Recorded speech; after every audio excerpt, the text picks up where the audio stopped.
Eso viene con los años, nada más. Hola amigos, aquí estamos de nuevo en un evento más de Conociendo a tu Comunidad. Le voy a pedir a mi amiga Rebe que nos haga el favor de hacer la introducción del invitado de esta noche. Con mucho gusto, pero si me permiten un minutito antes, quisiera a nombre de este grupo Conoce a tu Comunidad mandar nuestro más sentido pésame a Orly Segal, a su esposo, a toda la familia Segal, Libaber, Schmidt, por la terrible pérdida de Alex.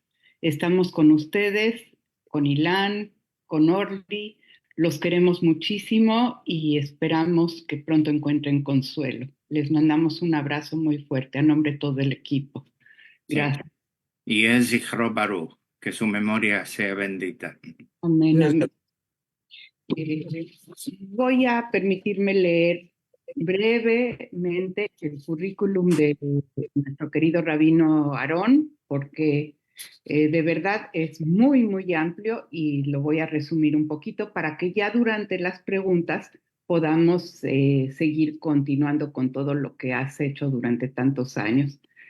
Eh, Aarón, cuyo nombre completo es Arnold Kopikis Weizmann, es un rabino que fue ordenado en 1973 en el Seminario Rabínico Latinoamericano en Buenos Aires y Seminario Conservador Masortí en Centro Rabínico Jerusalén, Neve Scherter.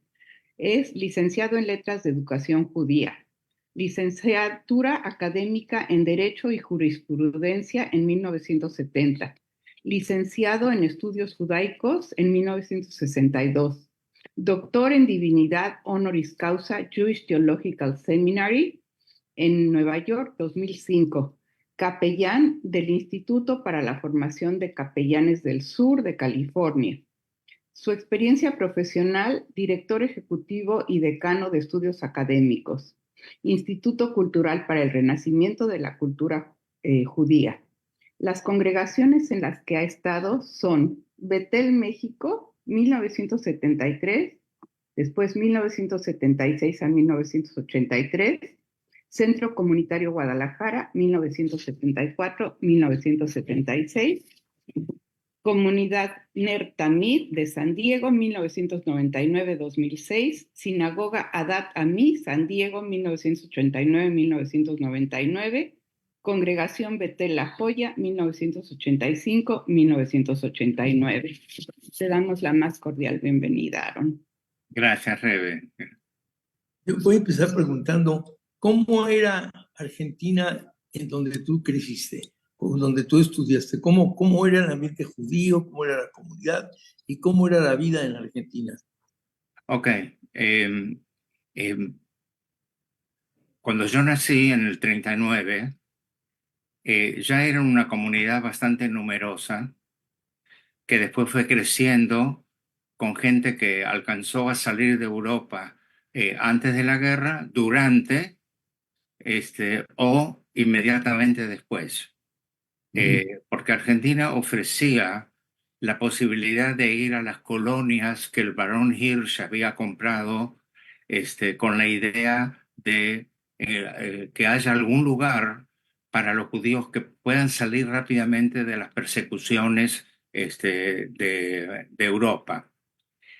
Por eso la comunidad fue creciendo y la estructura de la comunidad es un poco parecida a como es en México o en Sudáfrica, con una Keilah central, con la diferencia que cada institución judía, no importa de la línea que sea, tiene su representación en la Keilah central. Hay votos, se forman listas, etcétera, y de acuerdo a la cantidad de representantes, así se forma. Y ese mismo organismo en la AMIA tiene un comité para relaciones exteriores, relaciones con el gobierno. La comunidad, en general, tenía una formación, si hablamos ideológicamente, más laica que religiosa, eh, con una red de escuelas judías muy importante.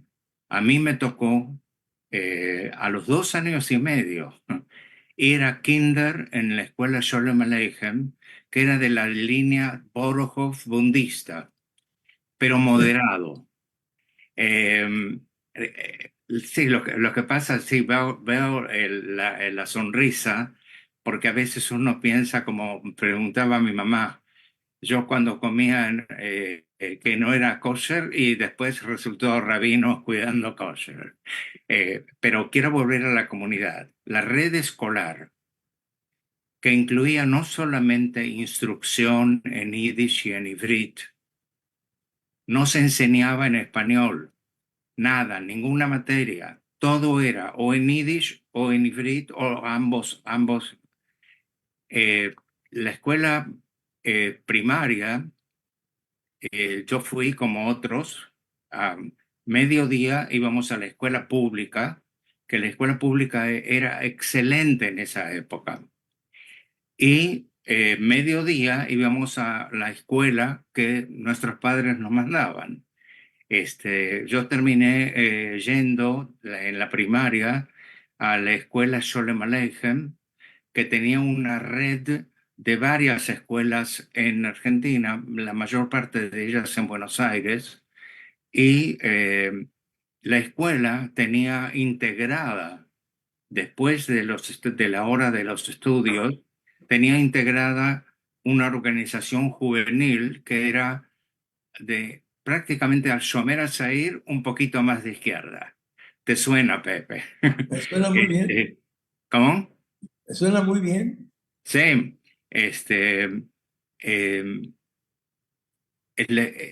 las organizaciones juveniles fueron las que dieron vida a una comunidad y a la juventud, porque cada organización, como en muchos lados, este, venían shlichim de Israel, nos enseñaban canciones israelíes, las muchachas bailes israelíes, había teatro, había creatividad cultural, y nací en todo ese entorno, alternando de vez en cuando con algún clásico del partido de fútbol que me alejaba de lo que acabo de decir. Yo les puedo decir que desde chico, cuando a mi casa llegaban los dos periódicos que se publicaban en esa época en Yiddish, Die Presse, que era de izquierda, y el Yiddische Zeitung, que era en Yiddish, que era de centro más bien. Créanme que lo primero, ya sea en eso o en algún periódico de Argentina, yo lo primero que siempre buscaba era alguna noticia sobre Israel. Eso era ley. Nadie me empujó a hacer eso. Todos los de mi edad, digamos, esto es lo que estoy diciendo, íbamos casi al 95%, atendía escuelas judías diurnas.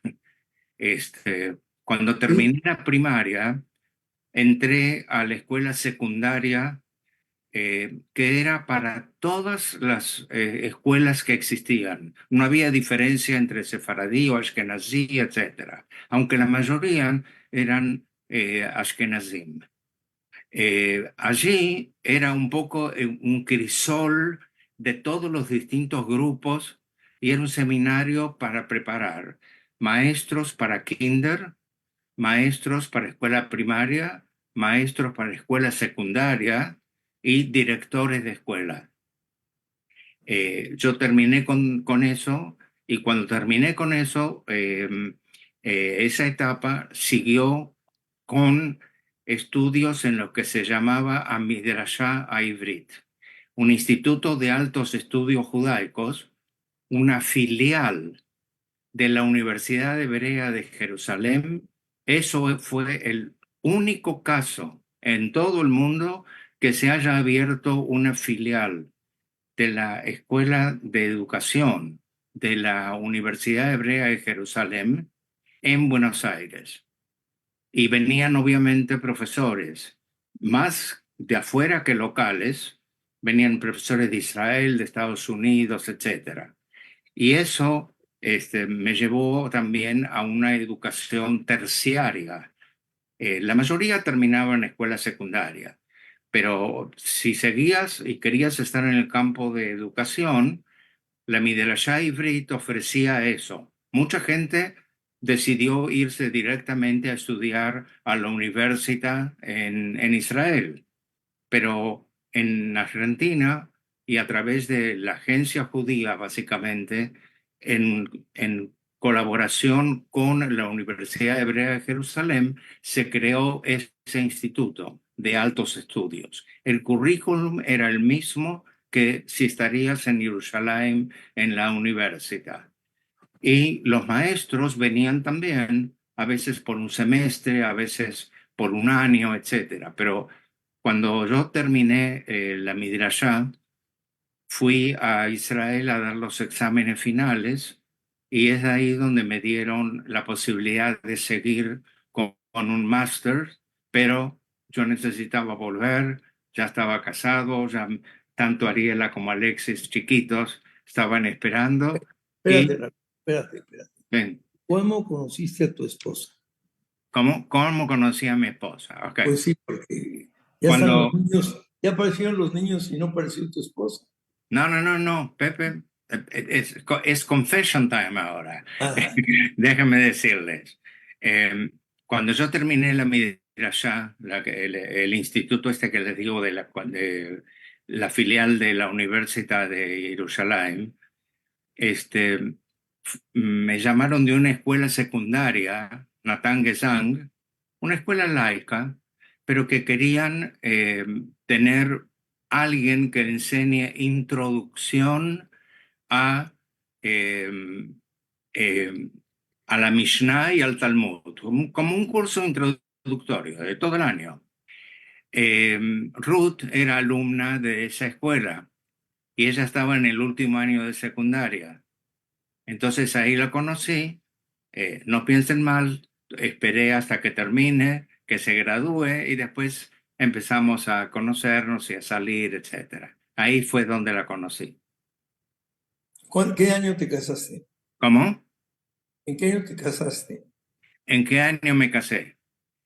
Eh, Ruth, ¿en qué año se casaron? sí, mira, si me llego a equivocar, voy a necesitar un refugio. Este, ok, Ariana nació en el 67, nosotros en un año y medio antes. Ok. Eh, y fíjate, teníamos tan impregnado eh, el concepto de relación con Israel, sionismo, etcétera. Ese era el leitmotiv de todo lo que les mencioné. Le pusimos a Ariela el nombre Ariela porque en el libro de Isaías, el profeta, Jerusalén se llama Ariel. Y entonces nosotros teníamos preparado, en esa época no se sabía antes si era mujer, si era varón, etcétera. Entonces iba a ser o Ariel o Ariela, que Qué quiere decir bonito, ciudad de David. qué bonito. Este, ahí fue donde nos conocimos con Ruth, te digo, en la escuela y después empezamos a salir, nos casamos y nos casamos en la primer sinagoga conservadora que hubo en Argentina. En ese momento yo ya había entrado al seminario rabínico. Ajá.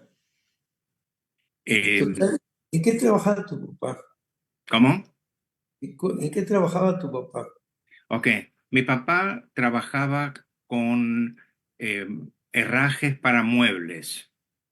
Desde que había llegado desde su pueblo cerca de Kiev, en Rusia, llegó a los 16 años a Argentina, tenía una hermana cuyo esposo era carpintero. Entonces él empezó a trabajar en cuestiones de muebles y después terminó vendiendo herrajes de todo tipo para las fábricas de muebles. Rebe, A mí me gustaría mucho saber cómo impactaba el antisemitismo en tus tiempos en la Argentina. Bueno, Mm. eh, Les voy a contar que en todos estos estudios y lo que les dije y mi trabajo, yo tuve que suspender por un año todo porque la conscripción al ejército argentino era obligatoria. Entonces, yo tuve que servir a la patria y lo digo con toda ironía y con toda tristeza. ¿Por qué? Porque los militares, desde el cabo al sargento, al capitán, que sea que me tocó mientras estuve haciendo servicio militar, todos eran o nazis o neofascistas, Ay, Dios.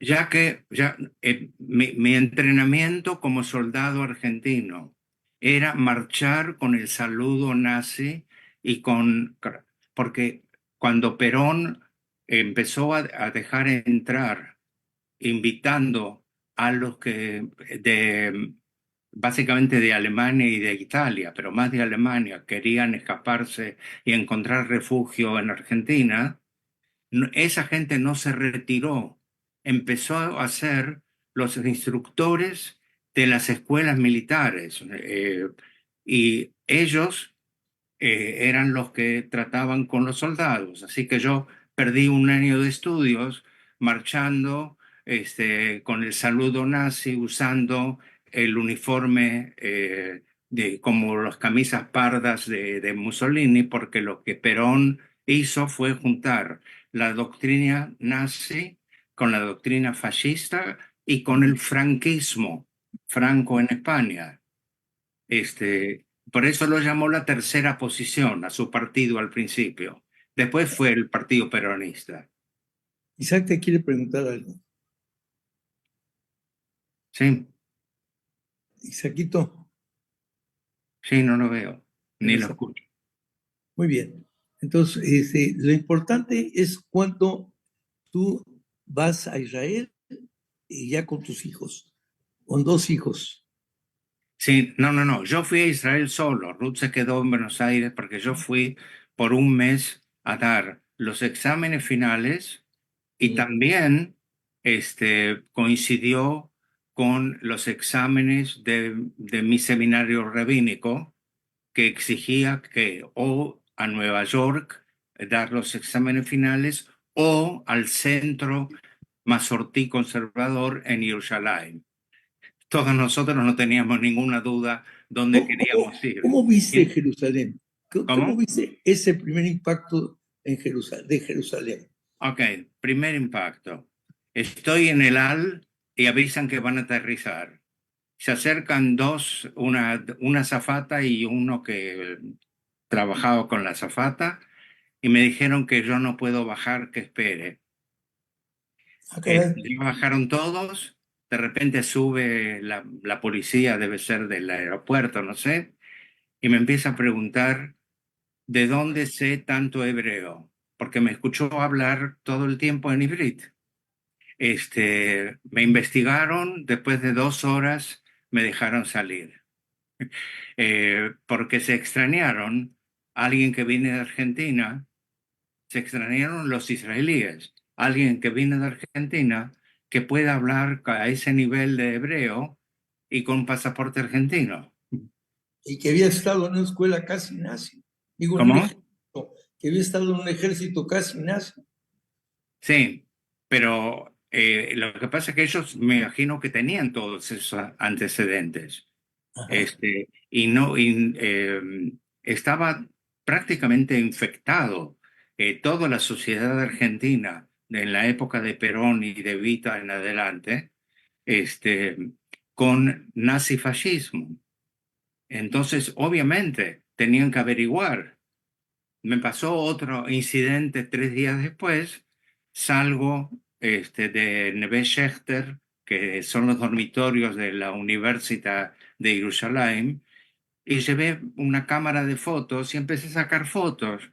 Bueno, parecían que me cayeron 5 paracaidistas, me detuvieron ahí en la calle. ¿Por qué estoy filmando lugares que no se pueden filmar? Bueno, esos fueron los dos incidentes. Después ya me dejaron tranquilo. No, son cosas que uno hace de motu propio pero tenían toda la razón. Yo les agradecí que me hayan detenido. Claro, había que cuidar el país. Claro, Eh, ¿Qué fue lo que te motivó para salir de la Argentina? ¿Qué edad tenían tus hijos? ok. Ariela tenía 2 años y medio, Alexis 1 año. El Seminario Rabínico Latinoamericano se estableció en Buenos Aires, pero para formar rabinos para toda Latinoamérica. Yo fui el quinto graduado, este, y el rabino fundador, el rabino Marshall Mayer, me preguntó si yo quisiera ir a México a crear, aunque estaba ya creada, pero traer digamos, el pensamiento, la idiosincrasia latina a Betel de México, que tenía un rabino excelente, el rabino Klein, que en paz descanse, pero él tenía otra formación, húngara, americana, etcétera. Y lo que se quería con el seminario es diseminar rabinos, que pasa hasta el día de hoy, para todas las comunidades latinas que pidan un liderazgo, ya sea maestros o rabinos o hazanim, cantores. Hoy en día, yo no soy el único egresado del seminario que sirve o sirvió en comunidades americanas. Ya hay como 8 o 10 por lo menos. No es que sobran rabinos en Argentina, pero también hay comunidades latinas en Estados Unidos, donde, por ejemplo, en Florida hay un excelente rabino, este, por la comunidad latina que hay. Entonces, esa fue la idea, de que desde Buenos Aires diseminar para Latinoamérica. Calculo Betel que había pedido un rabino del seminario oye, el rector me llamó un día a su oficina y me dijo si quisiera ir porque él en uno de los viajes hacia Argentina había parado en México y había conocido a Ari Kahn, que en paz descanse, y a Betty, y que le contaron de la comunidad Betel, y entonces él tenía un poquito de background y me preguntó si yo quisiera ir por unos 2 o 3 años. Eso fue la decisión. tú llegas a México en principio de los 60. No, yo llegué a México en el 73. En ese momento tú tienes 33 años. Claro. ¿Ok? ¿Qué te encuentras? ¿Qué, qué me encuentro en México? Sí, Bueno, primero, y lo dije muchas veces y toda oportunidad que tengo lo repito, tanto en la Ciudad de México como en Guadalajara, como aquí, el, el corazón de los mexicanos y los latinos, pero hablo de los mexicanos porque me preguntaste qué sentí en México. Yo diría que más que abrir la puerta en una forma tan espontánea, gentil, abrieron sus corazones más que nada. Y eso para mí, para Ruth y para Ariela y Alexis, es una de las cosas más importantes de nuestra vida sirviendo a las comunidades que mencioné, tanto en México, en Guadalajara o aquí. ok. Y luego, ¿cómo te nutres en la comunidad? Tú fuiste una maravillosa leyenda, una luz que iluminó México. ¿Cómo trabajaste con Betel en México? ¿Cómo trabajé con Betel en México? Primero que todo, tuve un apoyo muy importante de la directiva en general, eh, porque yo traía bastante experiencia, por así decirlo, en crear programas culturales, programas educativos, programas artísticos, que fui introduciendo gradualmente en Betel de México y hacía participar a gente joven, a chicos de la edad de bar mitzvah, post bar mitzvah, etcétera, en participar en dirigir parte de los servicios. Y yo tenía siempre la tendencia a que mucho mejor que un cantor solo es una singing congregation, es decir, que cada uno pueda participar. Y les voy a decir un secreto que usaba desde Argentina. Por la formación que encontré, tanto en Argentina como en México, en Guadalajara, aquí, la conexión con Israel, con el sionismo. Yo empecé a introducir como método melodías israelíes para la tefilá. Entonces cantábamos, por ejemplo, la Don Olam con la melodía de Yerushalayim Shel Zahav cuando era Yom Yerushalayim, o una melodía de Naomi Shemer, o de otros compositores. Entonces, la melodía conectaba emocionalmente con Israel y la melodía la adaptaba al texto de ciertas oraciones que por la rima permiten que la música se adecue. Entonces, eso fue creando también la ligación constante con Israel. A veces yo en el servicio paraba un momentito y le pedía a los músicos que toquen simplemente una melodía israelí que yo iba eligiendo. Y que la gente no era momento de meditación, era momento de conexión. Y la música es uno de los mejores métodos para conectar a la gente. Claro que sí, qué bonito, qué bello concepto y qué original, estabas abriendo espacios, Rebe.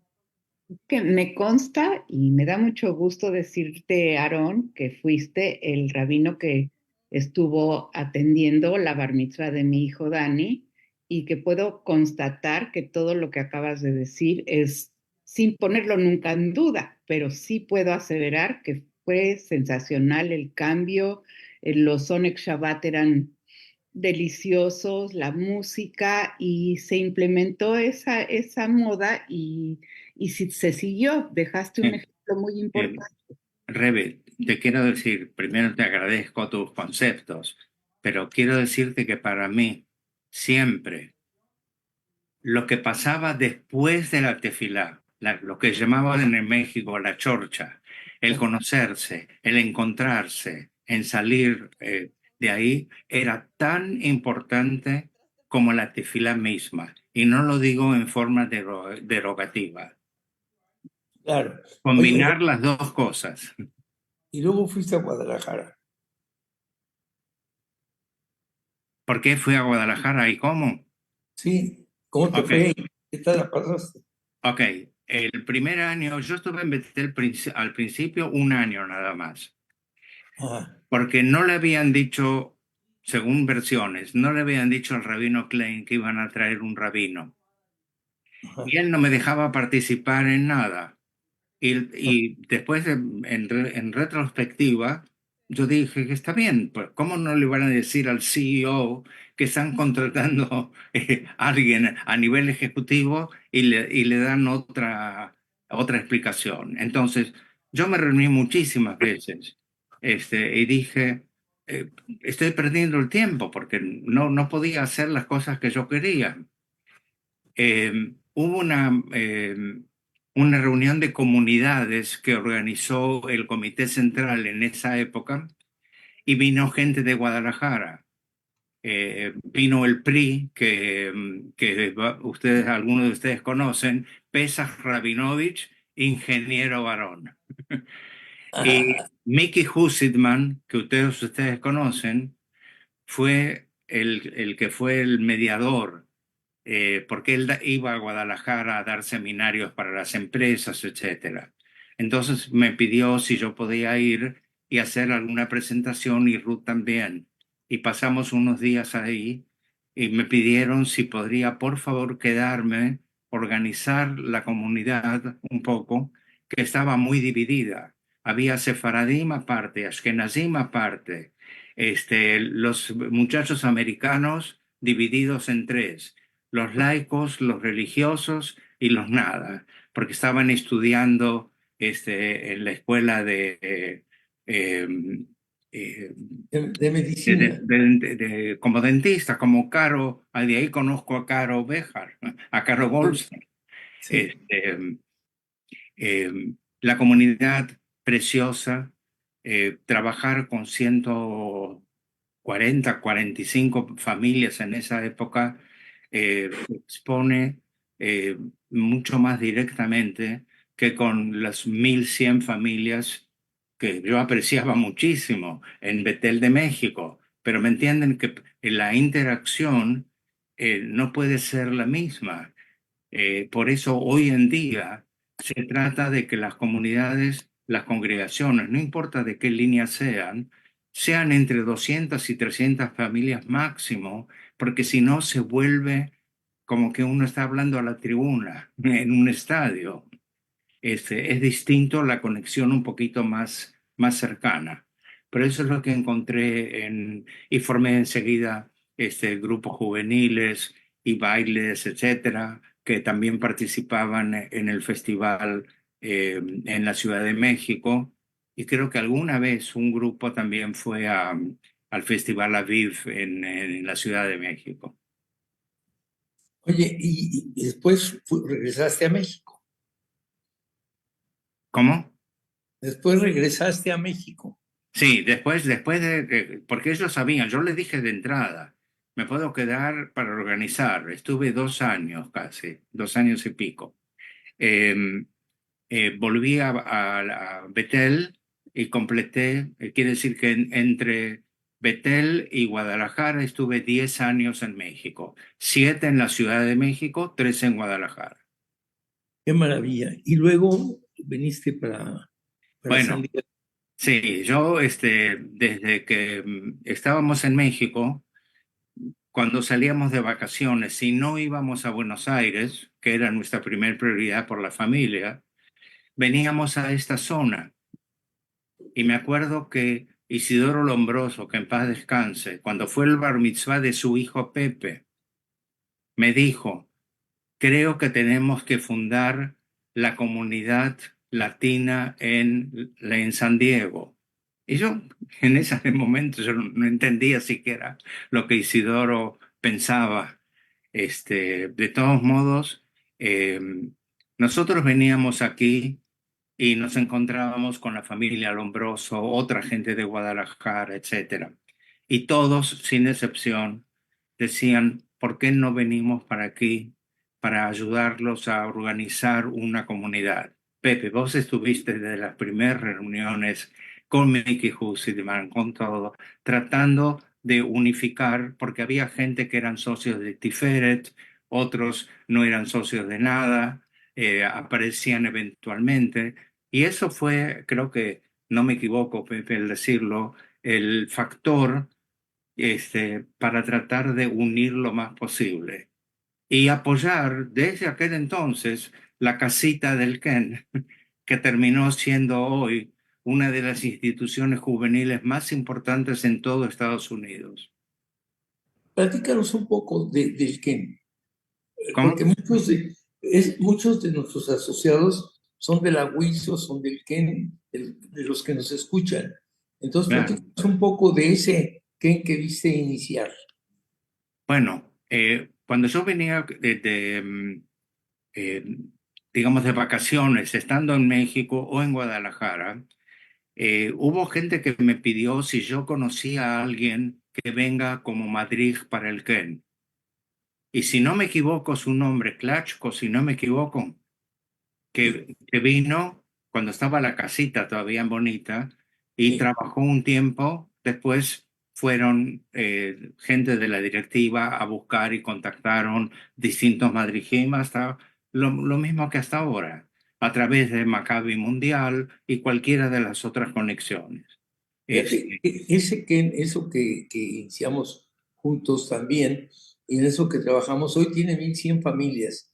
Si contamos que en México hay 50,000 judíos en la capital, yo creo que casi tenemos 5,000 en San Diego, judíos mexicanos, eh, casi. con el 10% de la comunidad judía mexicana. Está ya aquí. ¿Qué No, opinas?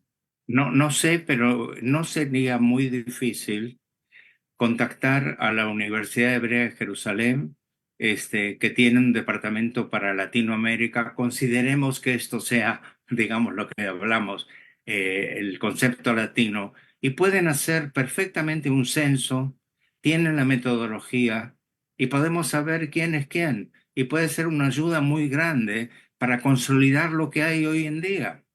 Sí, claro que sí. Rebe. Tenemos en el chat un par de saludos y preguntas que me encantaría ir adelantando por si nos puedes, perdón, para que estés al tanto. Son Ok. saludos de Jackie Sefami de Wiso México, la presidenta de Wiso México que está con nosotros y te manda muchas felicidades y a ti también, Pepe, por el programa. Sí, De Víctor Gracias. Moel, saludos a Aarón Copiquis, a Pepe Galicó de Víctor Moel. pues, Eh, y Doris Wiener, saludos. Y permítanme un segundo. Sam Zucker, saludos. Eh, ya, saludos otra vez de Sam Zucker. Ok. ¿Y alguien tiene alguna pregunta? No, por el momento no, pero les volvemos a pedir que si tienen alguna pregunta o eh, comentario. o comentario, O comentarios. Sí. Comentario breve. O Eh, comentario eh, breve. puedo decir algo antes, Sí, claro. que en cualquier diccionario van a encontrar la definición. Una pregunta es una frase corta que termina con un signo de interrogación. Sí. Entonces, adelante. Oye, Ramiro, y tienes dos hijos. Platícanos un poco de tus preciosos hijos, de tu divina familia. Cuéntanos cómo están, qué hacen, que ya, Bien. ya eres abuelito, ya.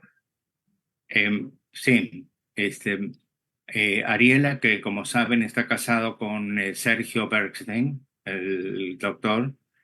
Este, eh, Ariela es nuestra hija mayor, y después Alexis, que vive en Boston. Ariela tiene dos hijas, Talia, que acaba de casarse hace 6 meses, con un doctor de la comunidad persa de Los Ángeles, y Liora, que trabaja para Stand With Us por los últimos 3 años, también vive en Los Ángeles y se ocupa de todo el sur y viene constantemente eh, a San Diego y trabaja también, estuvo varias veces en el Ken también haciendo presentaciones, todo lo que tenga que ver con instruir a jóvenes acerca de entender mejor las causas del antisemitismo y cómo responder o cómo combatir si se puede. Alexis está en Boston, vive allí, hace tiempo se casó con una chica sudafricana que se llama Carla Miller y tienen dos chicos, dos gemelos, un varón y una niña que acaban de cumplir 14 años y hoy están preparando las valijas para ir a Camp Ramah, que se Ay, van el pasado mañana. qué hermosa familia. Y de Ruth, Este, platícanos un poco de Ruth, a la que todos admiramos, queremos, y la consideramos una intelectual de vanguardia.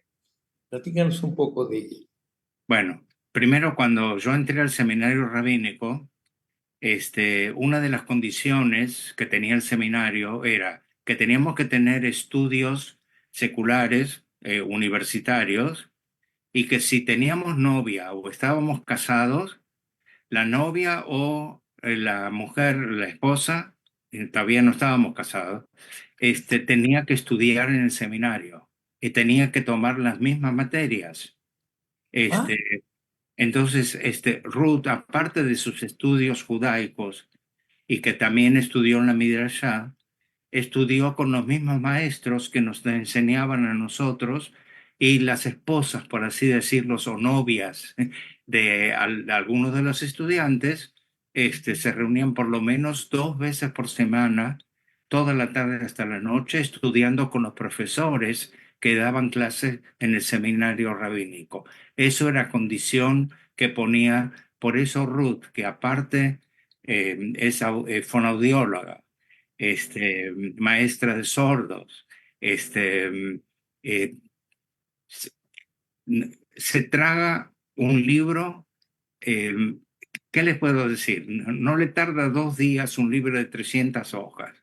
Este, y siempre fue así, y siempre fue muy meticulosa. Y si tengo que decir algo, me ayudó tanto siempre, pero tanto, organizando, dando clases, estando con el comité de damas. Eh, ¿Qué les puedo decir? Un apoyo incondicional y alguna vez alguien dijo que cuando me tomaban a mí como rabino estaban tomando dos en lugar de uno. No, es Este, admirable. Yo tomé algún curso con Ruth, siempre enseñaba con gran calidad, y alto nivel, es buena maestra.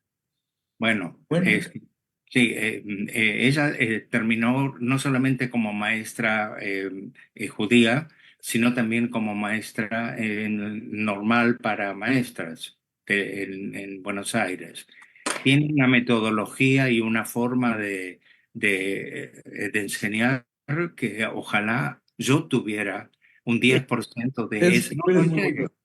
No Rabbi, estoy una hablando de pregunta. conocimiento, estoy hablando de transmitir, de saber organizar.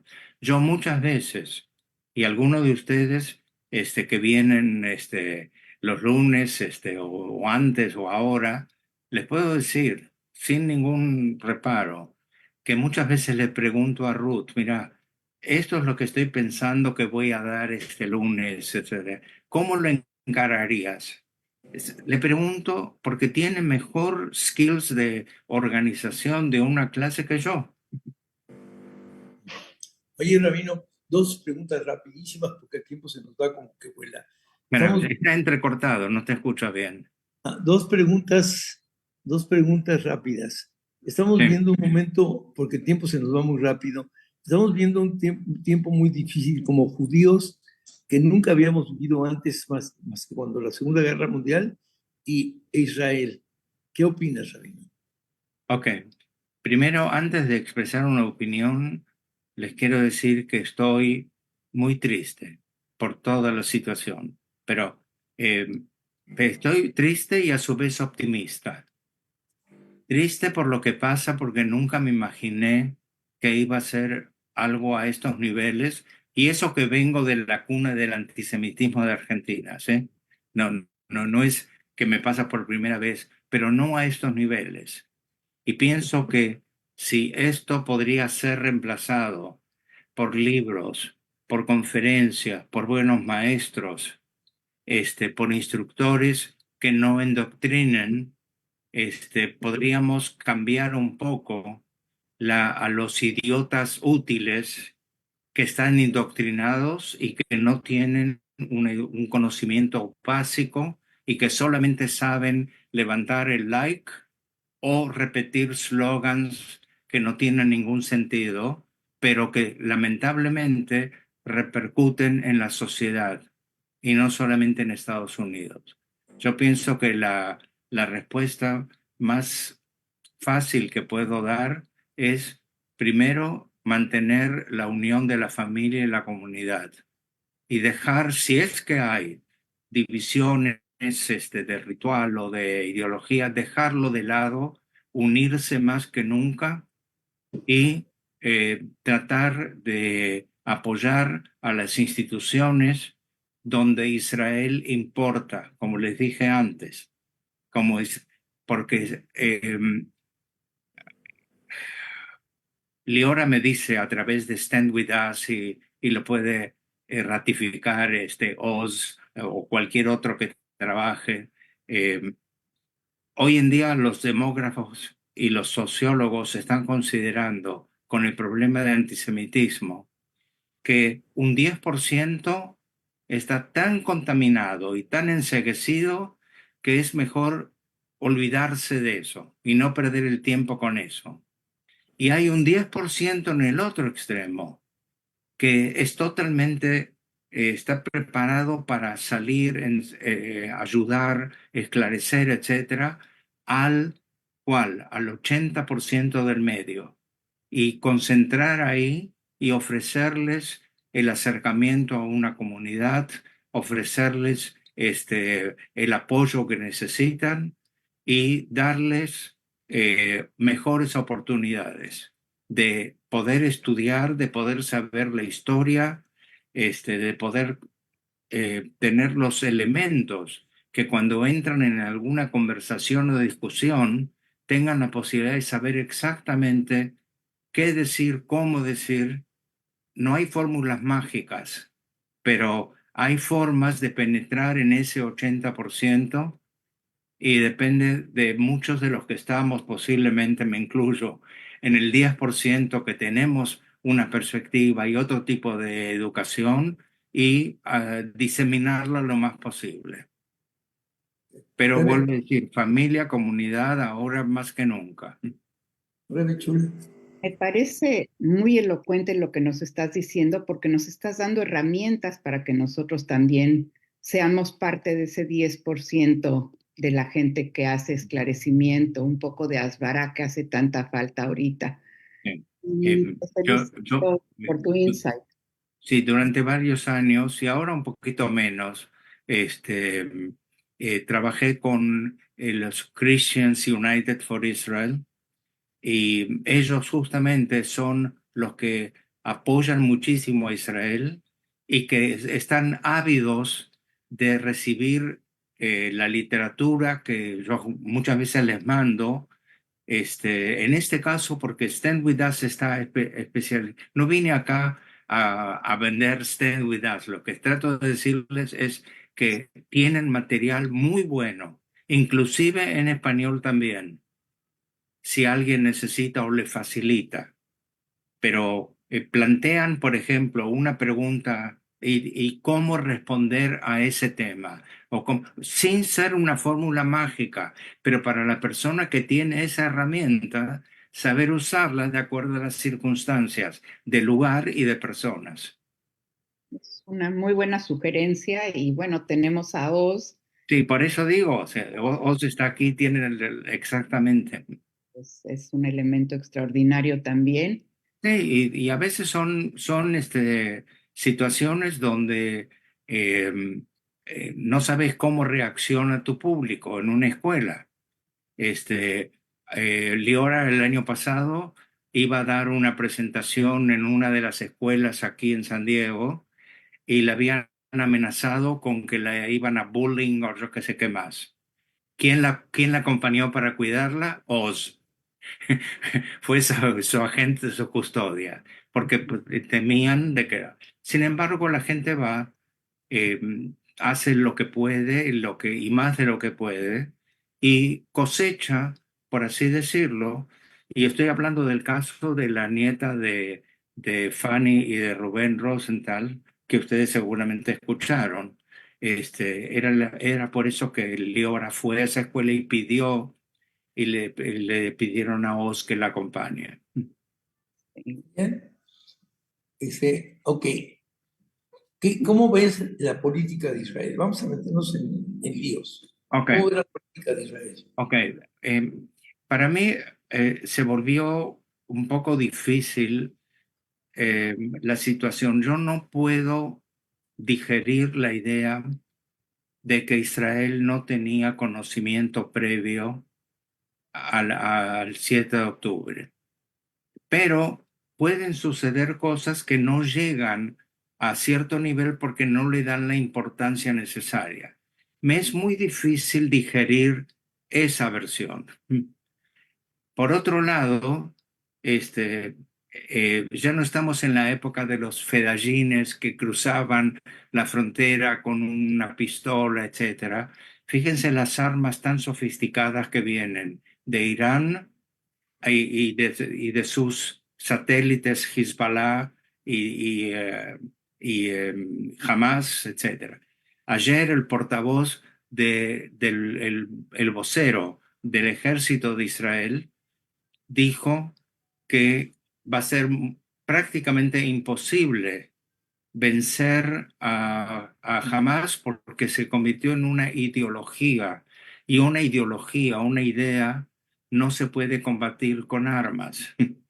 Y la situación de los hostages es desgarrador.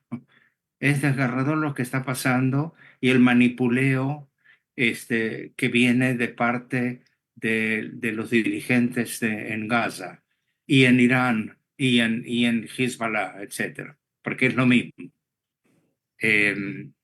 Hace rato leí que ahora están circulando la versión de que posiblemente haya menos de 50 hostages con vida.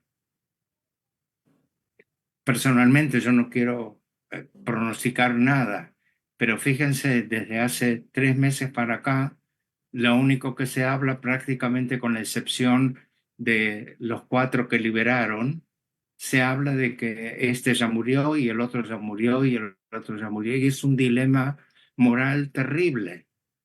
¿Cómo combatir sabiendo que uno puede matar a un hostage? Isaac nos quiere hacer una pregunta si le dan el micrófono. Sí, por favor. No tengo cámara, pero porque no me la dejan prender ahorita, no sé por qué, pero nada más quería hacerte un comentario. Estamos aquí en medio del primer encuentro sionista latinoamericano, ¿sí?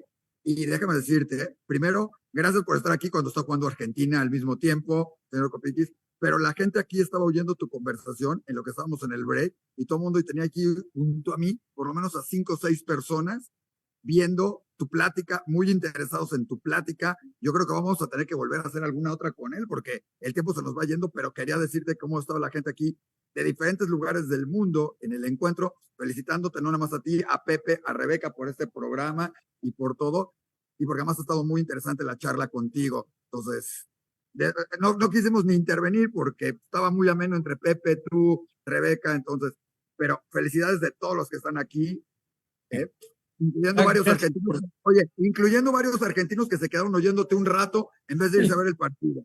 Bueno, eso casi me llevó a mí a decir que no tenía tiempo hoy, porque otra vez me pusieron en el dilema, un programa como ese o ver a Argentina, pero no hay problema, ya sabemos quién va a ganar, entonces no, ¿para qué voy a perder el tiempo? Mejor esto, y hablando en serio, quiero agradecerles porque cada uno de nosotros tiene mucho que aportar.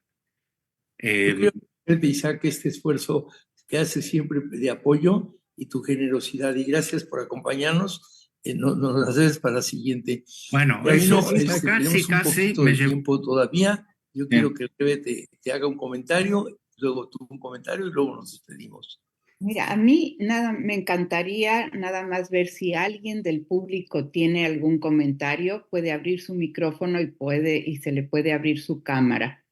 Y si no, pues solo te quiero decir, Rabino, que siempre te he admirado, que eres un gran ejemplo y eres un gran maestro que transmite, que enseña y que deja huella. Y te agradezco mucho toda tu aportación educativa al margen de la religiosa.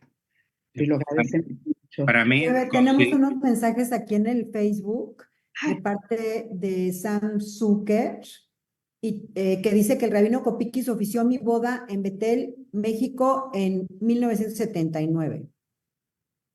Bueno. Anet Villalobos, muchos saludos a Rabino Copiquis y todos. Anet Villalobos Dates, buenos recuerdos del rabino Copiquis. Bueno, yo la verdad les agradezco porque hay una expresión en Ivrit que dice que las palabras que salen del corazón por la sinceridad penetran en el corazón del otro. Entonces, cuando dos corazones se juntan, se puede lograr muchas cosas y no estar en la discordia de qué melodía o si digo esto o si digo lo otro. Hay momentos en que hace falta actuar. Una sola cita, cuando estaban el ejército de los egipcios persiguiendo y estaban frente al Mar Rojo, le pidieron a Moshe, Moshe, por favor, reza por nosotros. ¿Qué contestó Moshe?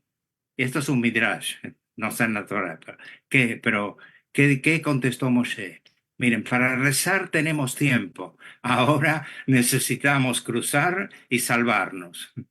Entonces, también hay que saber dónde poner las prioridades con nuestro tiempo, con nuestra dedicación y, como dije antes, lograr que cuando estamos realmente unidos, y esto es una comunidad muy unida, podemos cambiar muchas cosas, un poquito más optimistas de la desgracia que está pasando. Muy bien, Rabino. Mira, yo tengo una enorme admiración por ti y tengo una enorme amistad por ti y por la familia. Hemos crecido en cierta manera con ustedes. Te iba a preguntar un dato. ¿Tienes casualmente idea del número de gente que ha hecho bar mitzvah contigo o que has casado? O bueno, de Bar Mitzvah habrán sido cerca de 1000 o 1100. Ajá. Y de casamientos unos 600. Ok, pues felicidades, Rabino. Es un honor, es un orgullo tenerte. Qué bueno que nos des oportunidad de que la comunidad te conozca, las nuevas generaciones. Estamos haciendo este trabajo, nos ha ido muy bien. Fíjate que tenemos auditorios de 900 y 800 personas que nos ven. Así que en nuestra comunidad, tú sabes que esos números son números grandes. Y Rebe es una princesa. No le voy a pedir, y es la presidenta de la WISO, trabaja allá, trabaja aquí, trabaja en todos lados. Es un placer estar con ella. Isaac, te mando un abrazo y te quiero mucho y espero que estés bien para la siguiente reunión. Amigos, hemos terminado nuestra jornada y que Dios los bendiga y proteja a Israel y desde luego que le dé paz a la familia de Alexis, porque nos dolió a todos, nos dolió enormemente. No hay día que nos haya comentado en alguna casa que este extraordinario Madrid, extraordinario muchacho, haya fallecido. Lo sentimos mucho. Nos vemos el próximo jueves en la misma estación, con el mismo entusiasmo. Avísenles a sus amigos. Aquí estamos todos unidos. Huizo, Ken, el Diario Judío y todos los que podemos difundir para que conozcan a nuestra comunidad. Muchas gracias. Gracias, Pepe. Hasta pronto. Shalom a todos. Bye. Shalom.